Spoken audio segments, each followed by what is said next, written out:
मुंशी प्रेमचंद गोदान अध्याय 13। गोबर अंधेरे मुंह उठा और कोदई से विदा मांगी। सबको मालूम हो गया था कि उसका विवाह हो चुका है, इसलिए उससे कोई विवाह संबंधी चर्चा नहीं की। उसके शील स्वभाव ने सारे घर को मुग्ध कर लिया था। कोदई की माता को तो उसने ऐसे मीठे शब्दों में और उसके मात्र पद की रक्षा करते हुए ऐसा उपदेश दिया था कि उसने प्रसन्न होकर आशीर्वाद दिया था।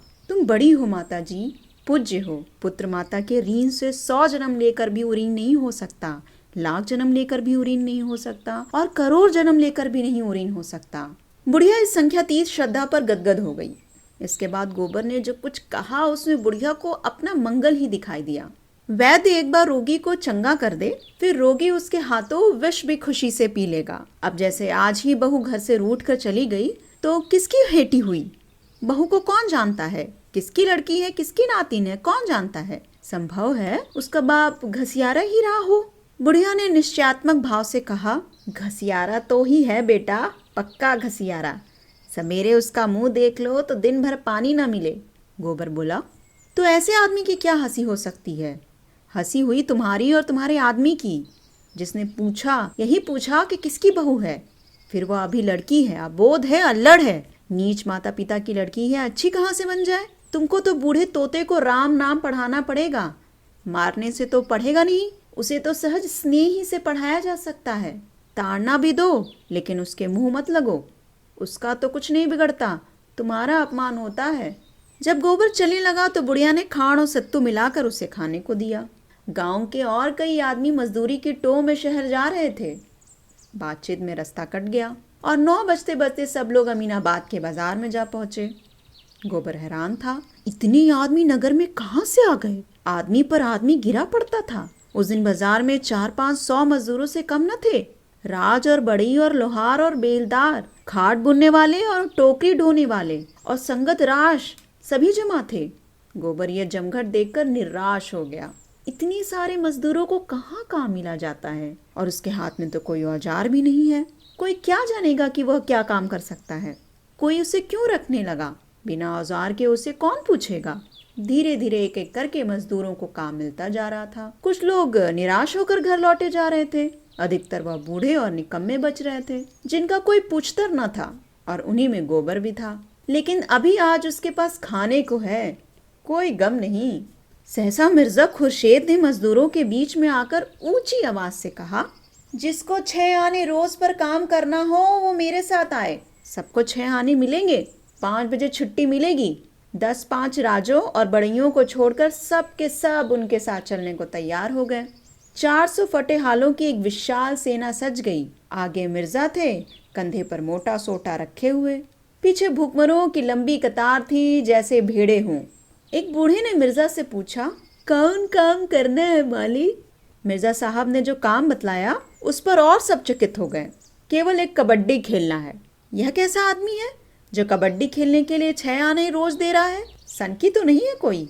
बहुत धन पाकर आदमी सनक ही जाता है। बहुत पढ़ लेने से भी आदमी पागल हो जाते हैं। कुछ लोगों को संदेह होने लगा, कहीं यह कोई मखौल तो नहीं है?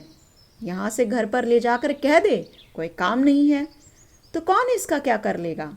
वह चाहे कबड्डी खिलाए, चाहे आंख में चौनी, चाहे गोली डंडा, मजदूरी पेशगी दे दे। ऐसे झंकड़ आदमी का क्या भरोसा?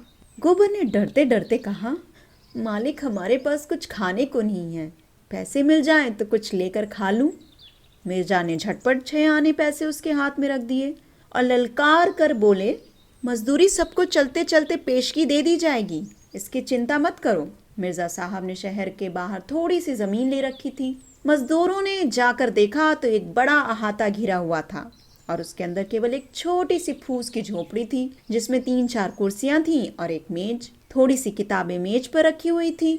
झोपड़ी बैलों और लताओं से ढकी हुई बहुत सुंदर लगती थी। अहाते में एक तरफ आम और नींबू और अमरूद के पौधे लगे हुए थे, दूसरी तरफ कुछ फूल। बड़ा हिस्सा परती था। मिर्जा ने सबको कतार में खड़ा करके ही मजदूरी बांट दी। अब किसी को उनके पागलपन में संदेह न रहा। गोबर पैसे पहले ही पा चुका था। मिर्जा ने उसे बुलाकर पौधे सींचने का काम सौंपा। अब उसे कबड्डी खेलने को ना मिलेगी। मन में आठ कर रह गया, इन बुड्ढों को उठा उठा कर पटकता, लेकिन कोई परवाह नहीं, बहुत कबड्डी खेल चुका हूँ। पैसे तो पूरे मिल गए।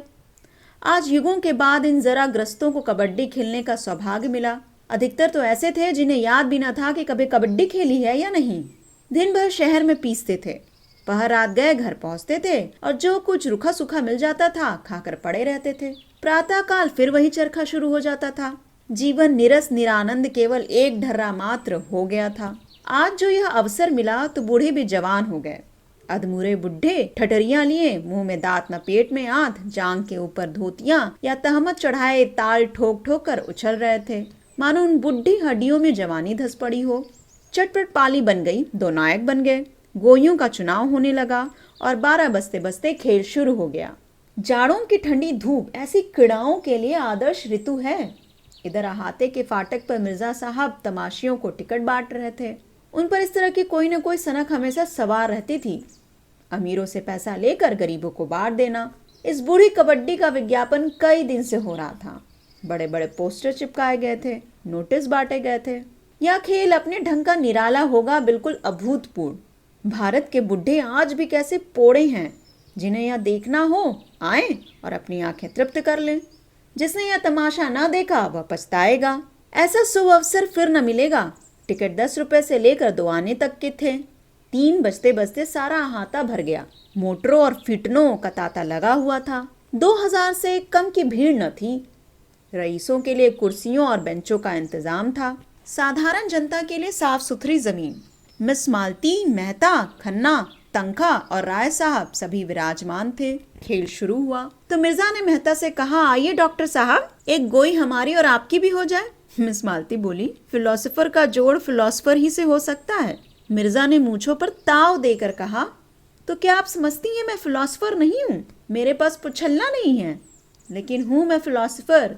आप मेरा इम्तिहान ले सकते हैं मेहता जी। मालती ने पूछा, अच्छा बतलाइए, आप आइडियलिस्ट हैं या मटेरियलिस्ट? मैं दोनों हूँ। यह क्यों? बहुत अच्छी तरह। जब जैसा मौका देखा वैसा बन गया। तो आपका अपना कोई निश्चय नहीं है? जिस बात का आज तक कभी निश्चय न हुआ और न कभी होगा, उसका निश्चय मैं भला क्या कर सकता हूँ? और लोग आंखें फोड़कर और किताबें चाट कर जिस नतीजे पर पहुँचते हैं, वहां मैं यूं ही पहुँच गया। आप बता सकती हैं किसी फिलोसोफर ने अकल गधे लड़ाने के सिवाय और कुछ क्या किया है? डॉक्टर मेहता ने अचकन के बटन खोलते हुए कहा, तो चलिए हमारी और आपकी ही हो जाए, और कोई माने या ना माने, आपको मैं फिलोसोफर मानता हूँ। मिर्जा ने खन्ना से पूछा, आपके लिए भी कोई जोड़ ठीक करूं? मालती ने पुचारा दिया, हाँ हाँ, इन्हें जरूर ले जाइए मिस्टर तंखा के साथ। खन्ना झेपते हुए बोले, जी नहीं, मुझे क्षमा कीजिए। मिर्जा ने राय साहब से पूछा, आपके लिए कोई जोड़ लाऊं? राय साहब बोले, अरे मेरा जोर तो ओमकार नाथ का है, मगर वह आज नजर ही नहीं आते। मिर्जा और मेहता भी नंगी देह केवल जांघिए पहने हुए मैदान में पहुंच गए। एक इधर दूसरा उधर खेल शुरू हो गया। जनता बूढ़े कुलेलों पर हंसती थी, तालियां बजाती थी, गालियां देती थी, ललकारती थी, बाजियां लगाती थी। वाह, जरा इन बुढ़े बाबा को देखो किस शान में जा रहे हैं, जैसे सबको मारकर ही लौटेंगे। अरे वो अच्छा, दूसरी तरफ से उन्हीं के बड़े भाई निकले, दोनों कैसे पैतरे बदल रहे हैं। इन हड्डियों में अभी बहुत जान है। इन लोगों ने जितना घी खाया है उतना अब हमें पानी भी मैसकर नहीं। लोग कहते हैं भारत धनी हो रहा है, होता होगा। हम तो यही देखते हैं कि इन बुढ़ों जैसे जीवट के जवान भी आज मुश्किल से निकलेंगे। अरे वो देखो, वो उधर वाले बुढ़े ने इसे दबोच लिया। बेचारा छूट निकलने के लिए कितना जोर मार रहा है, मगर अब नहीं जा सकते बच्चा, एक को 3 लिपट गए। इस तरह लोग अपनी दिलचस्पी जाहिर कर रहे थे। उनका सारा ध्यान मैदान की ओर था। खिलाड़ियों के आघात प्रतिघात, उछल कूद, धर पकड़ और उनके मरने जीने में सभी तन्मय हो रहे थे। कभी चारों तरफ से कहकहे पड़ते, कभी कोई अन्याय या धांधली लेकर लोग छोड़ दो का गुल मचाते। कुछ लोग तैश में आकर पाली की तरफ दौड़ते, लेकिन जो थोड़े से सज्जन शामियाने में ऊंचे दर्जे के टिकट लेकर बैठे थे, उन्हें इस खेल में विशेष आनंद न मिल रहा था। वे इससे अधिक महत्व की बातें कर रहे थे, जैसे कि खन्ना ने जिंजर का ग्लास खाली करके सिगार सुलगाया और राय साहब से बोले, मैंने आपसे कह दिया, बैंक इससे कम सूद पर किसी तरह राजी ना होगा, और यह रियायत भी मैंने आपके साथ की है, क्योंकि आपके साथ घर का मामला है। राय साहब ने मूंछों में मुस्कुराहट को लपेट कर कहा, आपकी नीति में घर वालों को ही उल्टे छुरे से हलाल करना चाहिए, यह आप क्या फरमा रहे हैं? ठीक कह रहा हूँ। सूर्य प्रताप सिंह से आपने केवल 7% लिया है, मुझसे 9% मांग रहे हैं, और उस पर एहसान भी रखते हैं, क्यों न कहूँ मैं। खन्ना ने कहा मारा, मानो यह कथन हंसने के ही योग्य था। उन शर्तों पर मैं आपसे भी वही सूद ले लूंगा। हमने उनकी जायदाद रहन रख ली है और शायद यह जायदाद फिर उनके हाथ न जाएगी। अच्छा, तो मैं अपनी कोई जायदाद निकाल दूंगा। 9% देने से यह कहीं अच्छा है कि फालतू जायदाद अलग कर दूं। मेरी जैक्सन रोड वाली कोठी आप निकलवा दें, कमीशन ले लीजिएगा। उस कोठी का सुबीते से निकलना जरा मुश्किल है। आप जानते हैं वह जगह बस्ती से कितनी दूर है, मगर खैर देखूंगा। आप उसकी कीमत क्या अंदाजा करते हैं? राय साहब ने 1,25,000 बताए। 15 बीघे जमीन भी तो है उसके साथ। खन्ना स्तंभित हो गए, बोले, आप आज के 15 साल पहले का स्वप्न देख रहे हैं राय साहब। आपको मालूम होना चाहिए कि इधर जायदादों के मूल्य में 50% की कमी हो गई है। राय साहब ने बुरा मानकर कहा, जी नहीं, 15 साल पहले उसकी कीमत 1.5 लाख थी। मैं खरीदार की तलाश में रहूंगा, मगर मेरा कमीशन 5% होगा आपसे, और उसे शायद 10% हो। क्यों, क्या करोगे इतने रुपए लेकर? आप जो चाहें दे दीजिएगा। आप तो राजी हुए।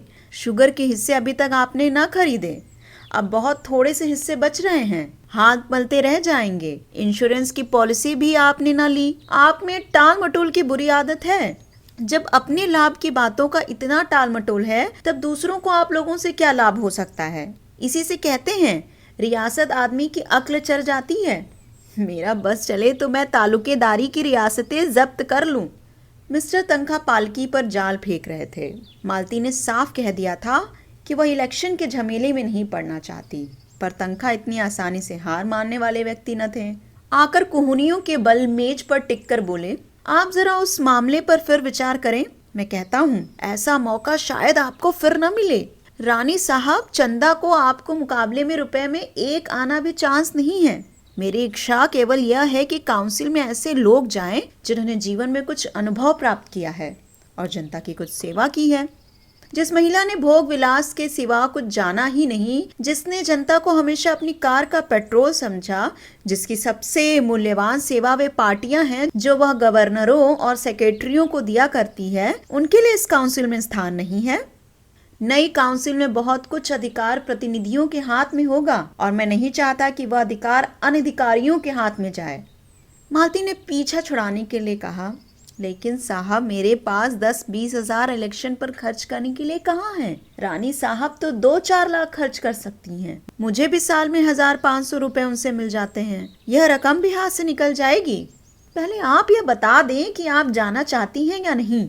जाना तो चाहती हूँ, मगर फ्री पास मिल जाए तो यह मेरा जिम्मा रहा। आपको फ्री पास मिल जाएगा।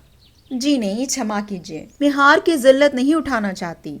जब रानी साहब रुपए की थैलियां खोल देंगी और एक एक वोट पर एक एक अशर्फी चढ़ने लगेगी, तो शायद आप भी उधर वोट देंगे। आपके ख्याल में इलेक्शन महज रुपये से जीता जा सकता है? जी नहीं, व्यक्ति भी एक चीज है, लेकिन मैंने केवल एक बार जेल जाने के सिवा और क्या जनसेवा की है। और सच पूछिए तो उस बार भी मैं अपने मतलब ही से गई थी, उसी तरह जैसे राय साहब और खन्ना गए थे। इस नई सभ्यता का आधार धन है। विद्या और सेवा और कुल और जाति सब धन के सामने है। कभी कभी इतिहास में ऐसे अवसर आ जाते हैं जब धन को आंदोलन के सामने नीचा देखना पड़ता है, मगर इसे अपवाद समझिए।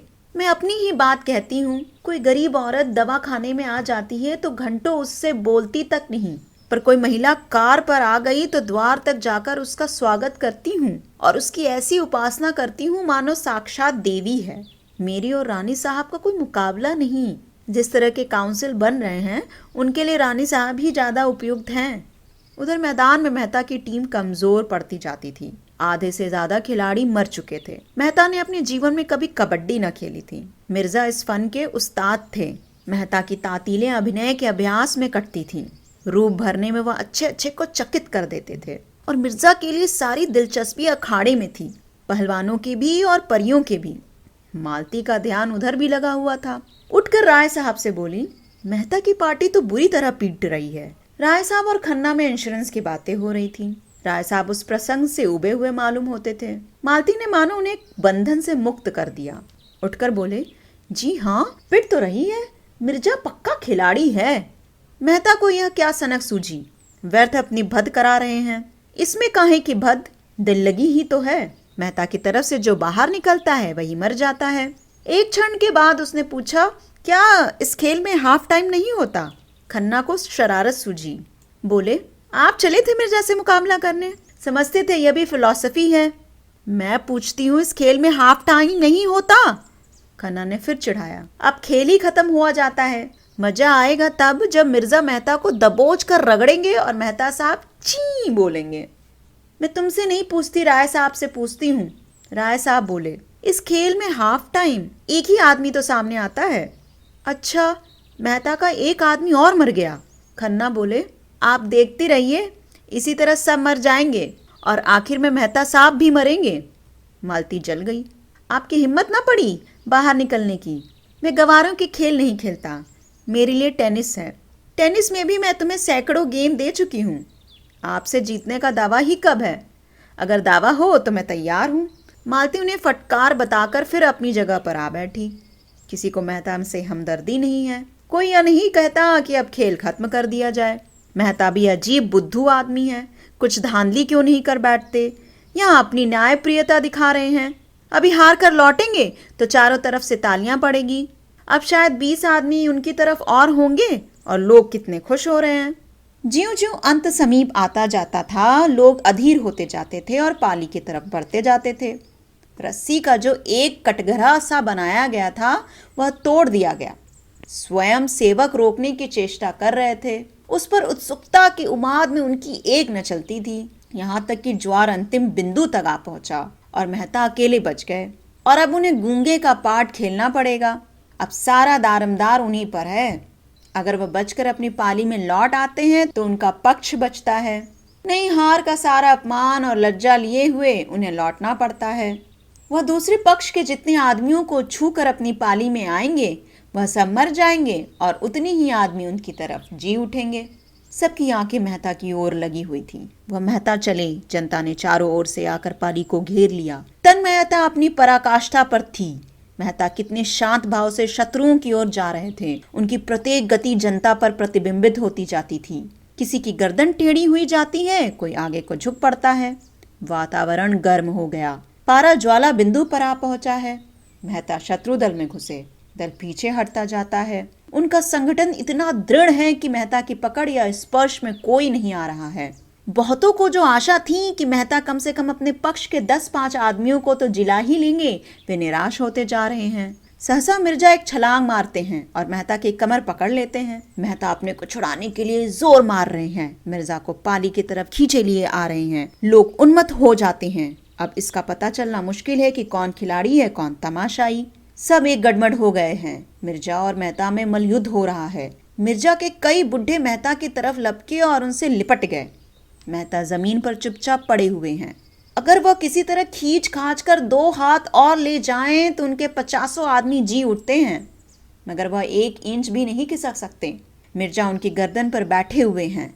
मेहता का मुख लाल हो रहा है, आंखें बिरबहोटी बनी हुई है, पसीना टपक रहा है और मिर्जा अपने स्थूल शरीर का भार लिए उनकी पीठ पर हुमच रहे हैं। मालती ने समीप जाकर उत्तेजित स्वर में कहा, मिर्जा खुर्शेद, यह फेयर नहीं है, बाजी ड्रा रही। खुर्शेद ने मेहता की गर्दन पर एक घसा लगाकर कहा, जब तक यह ची न बोलेंगे मैं हरगिज न छोड़ूंगा। क्यों नहीं ची बोलते? मालती और आगे बढ़ी। ची बुलाने के लिए आप इतनी जबरदस्ती नहीं कर सकते। मिर्जा ने मेहता की पीठ पर हुमच कर कहा, बेशक कर सकता हूँ। आप इनसे कह दें ची बोलें, मैं अभी उठा जाता हूँ। मेहता ने एक बार फिर उठने की चेष्टा की पर मिर्जा ने उनकी गर्दन दबा दी। मालती ने उनका हाथ पकड़कर घसीटने की कोशिश करके कहा, यह खेल नहीं अदावत है। अदावत ही सही, आप न छोड़ेंगे। उसी वक्त जैसे कोई भूकंप आ गया। मिर्जा साहब जमीन पर पड़े हुए थे और मेहता दौड़े हुए पाली की ओर भागे जा रहे थे और हजारों आदमी पागलों की तरह टोपियां और पगड़ियां और छड़ियां उछाल रहे थे। कैसे यह काया पलट हुई, कोई समझ न सका। मिर्जा ने मेहता को गोद में उठा लिया और लिए हुए शामियाने तक आए। प्रत्येक मुख पर यह शब्द थे, डॉक्टर साहब ने बाजी मार ली। और प्रत्येक आदमी इस हारी हुई बाजी के एक बार की पलट जाने पर विस्मित था। सभी मेहता की जीवट और धैर्य का बखान कर रहे थे। मजदूरों के लिए पहले से नारंगियां मंगा ली गई थीं। उन्हें एक एक नारंगी देकर विदा किया गया।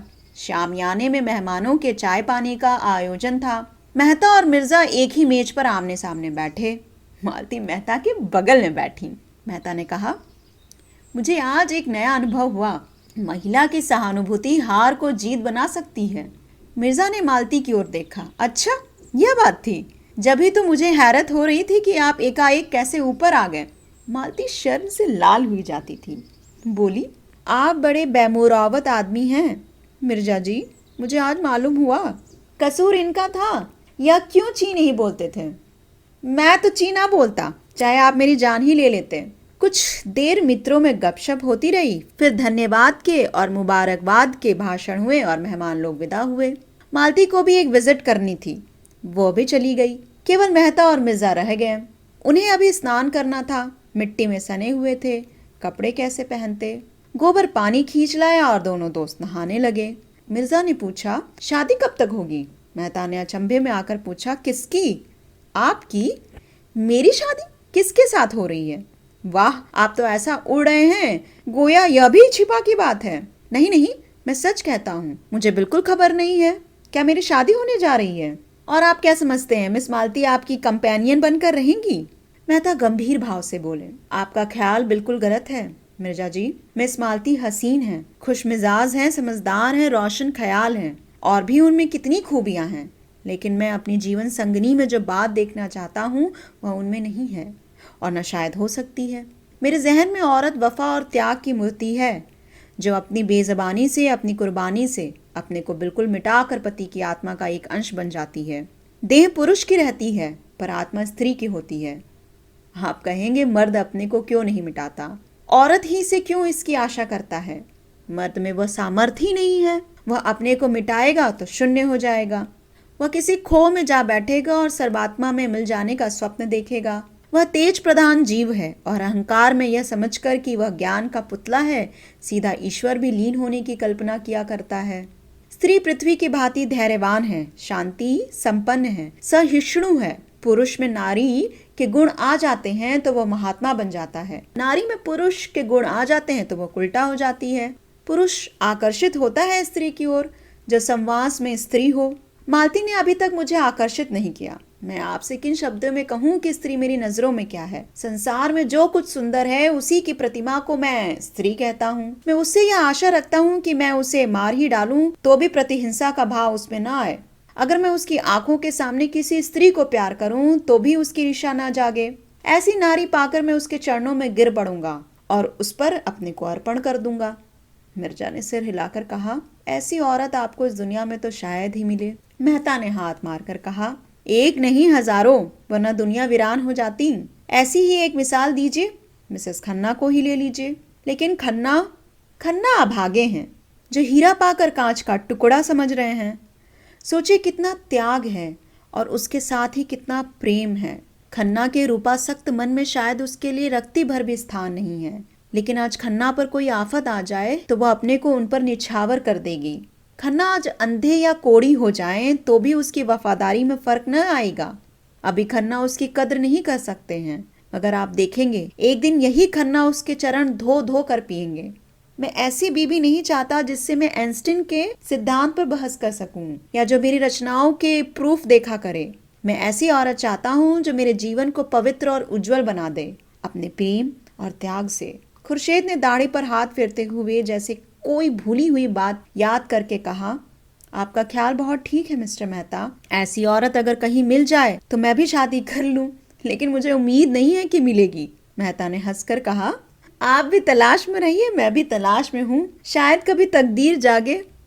मगर मिस मालती आपको छोड़ने वाली नहीं। कहिए, लिख दूं? ऐसी औरतों से मैं केवल मनोरंजन कर सकता हूँ, ब्याह नहीं। ब्याह तो आत्मसमर्पण है। अगर ब्याह आत्मसमर्पण है तो प्रेम क्या है?